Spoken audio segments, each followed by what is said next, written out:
We have some updates on Stranger Things 5, the poohniverse, as well as Scream 7. Let's talk a little bit about it.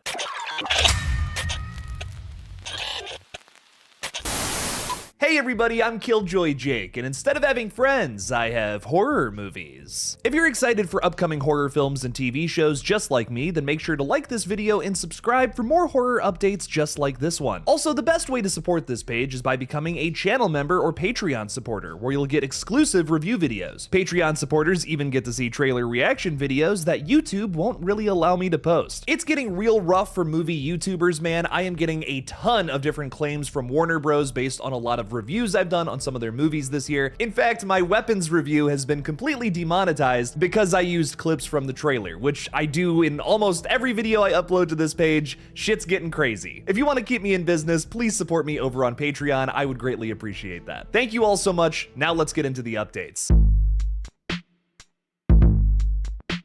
We have some new looks at the animated in-betweenquel Stranger Things Tales from '85, a show executive produced by the Duffer Brothers, showing us what happened in Hawkins between seasons 2 and 3. Although we sadly won't hear anyone from the cast voicing their respective characters here, showrunner Eric Robles hypes up the series, saying the stakes are real for the kids. It's not Scooby-Doo, man. It's not like, oh well, it'll be fine. We don't know if it'll be fine. He also promises a lot of freaking cool monsters, but nothing will be as cool as the meat monster in season 3. I mean, come on, how can you top a meat monster? It doesn't get a whole lot better than that. A few noteworthy cast members here, however, are Until Dawn and Hellraiser 2022 star Odessa Azion and Lou Diamond Phillips, providing voices for the series. So that's cool at least, but I think it's gonna be weird seeing different voices coming out of the likeness of the actors we know and love from the series. I'm still excited to see these tales about 1985 coming in 2026, however. On top of that, the cast has teased what to expect in Volume 2 of Stranger Things 5 this week on Christmas,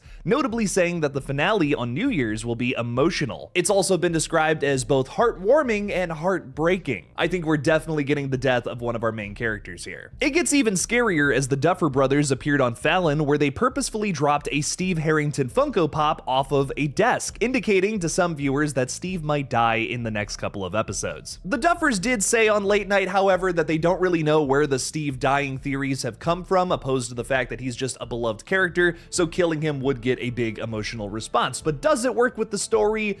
Well, kind of. Dustin and Steve have been fighting this entire time, and is that fight going to get resolved?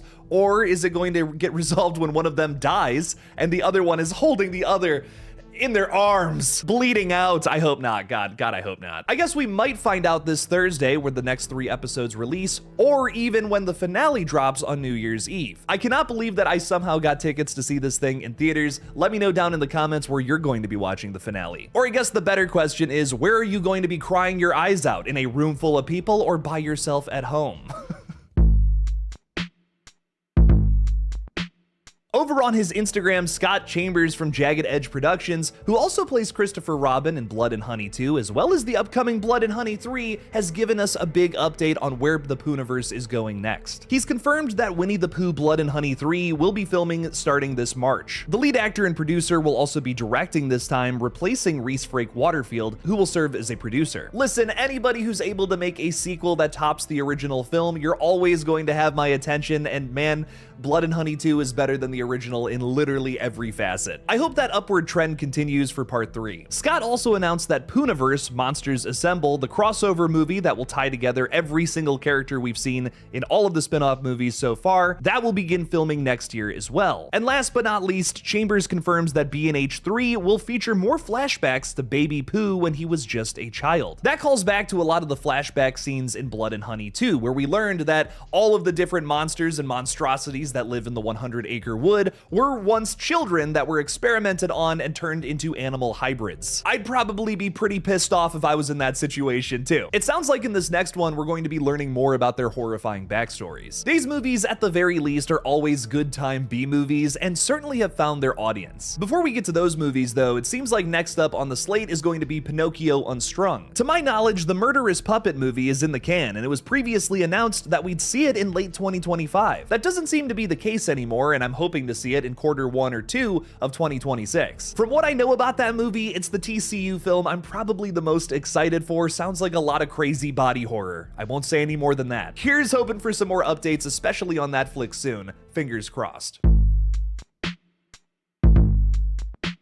It's been an interesting news week for Scream because not only did we get updates on Scream 7, but also Scream 4. It's always cool when we get to do an update on an old movie that was like way before my time. I started this channel in 2019, so to talk about something that came out in 2011 is very refreshing. Over on Apple TV, fans have spotted new artwork for Scream 4. This is likely an indicator that the fourth movie will finally be getting a 4K Steelbook release, which is so needed. In case you didn't know, literally every other Scream movie has a 4K release outside of the fourth entry. And if there's any film in this franchise that fans want to see remastered, it's the fourth entry. People do not like the soft piss filter. I kinda dig the look of this film, which is in and of itself a meta joke on how a lot of horror remakes at the time looked, but some fans really do not like it. I think they'll likely change it up for this re-release, which I wouldn't mind either. Piss or no piss, it's the best Scream sequel out there in my humble opinion, and I just want it in 4K. My Blu-ray is nearly worn out. Getting into some Scream 7 updates, however,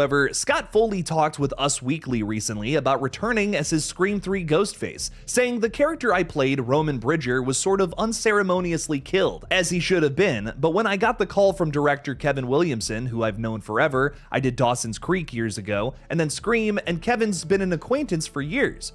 And when he called and asked me back, I was shocked, surprised, but so thrilled. Foley also gave us a huge reveal regarding his reprisal, saying, I haven't read the script, so I have no idea. I mean, they didn't give me a script. They're like, you're gonna do this? And I did it. This tells me that there is no way Roman Bridger is going to be on screen again like so many fans believe. It's not just because of this update, there's been so many things regarding the returning Dead Legacy characters that just tell me this is likely going to be the case. You might have seen a few updates on this page regarding Roman, Stu, and Dewey across the last year, and how I think they're only returning to be mimicked by AI or deepfakes for our new ghost faces. The only big reason why I think this kinda sucks is that the way that they announced it, they made it seem like Scott Foley is back as Roman Bridger, Matthew Lillard is back as Stu Macher, David Arquette back as Dewey Riley. Now that's not really the case, is it? See, it's one thing for a jackass like me to come on here and theorize that they could be coming back in flashbacks or whatever. That means really nothing at the end of the day. It's just a fun little piece of content to watch here on YouTube.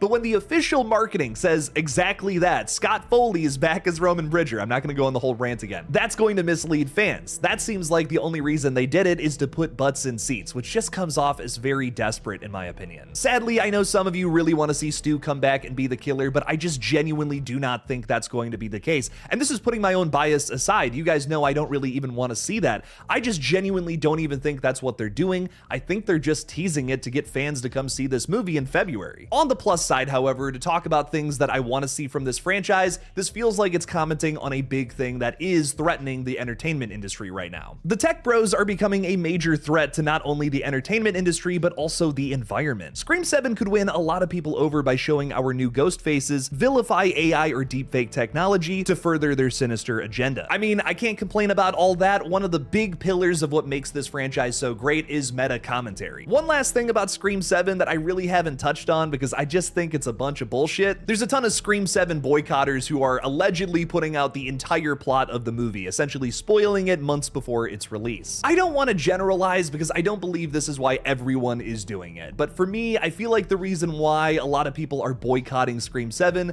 is to virtue signal and to essentially build up their own platforms. I just think that's kind of disgusting. If you really care about the awful genocide that is going on in the world right now, put your money where your mouth is. Support and share around relief funds. That's how you help out with the genocide, not boycotting a movie. I feel like most people can understand that. I don't know why we're so focused on the 7th entry in a slasher series versus the actual problem at hand. Anyways, the leaks sound fake to me in the first place. It's literally regurgitated theories that we've come up with over here on YouTube. It's just being packaged and presented like it's an actual leak. Like, I literally talked about it in my last video about how, hey, I really like the idea of the motive being that Sydney is the focus of our new Ghostface simply to bring her back into the spotlight. Maybe it's a bunch of Stab fans who want to essentially influence the movies to make it about Sidney Prescott again. That's meta, that's fun, and it's also something I've talked about on this page for years and years and years now. and other horror content creators have talked about that theory as well, like Critical Overlord, my good friend. I don't think any of this is true personally. What I will say though is that if you dig deep enough, you may be able to find some stuff about the movie that could be big and spoilery. Things that you probably don't want to know about the film before you see it. So go digging if you want, but also you really do not want to know these things before you see a film that is completely reliant on shocks and surprises. So what do you guys think about today's updates, and which one had you the most excited? Let me know down in the comments below. Thank you all again for watching. Please subscribe, and as always, don't forget to kill it out there, y'all.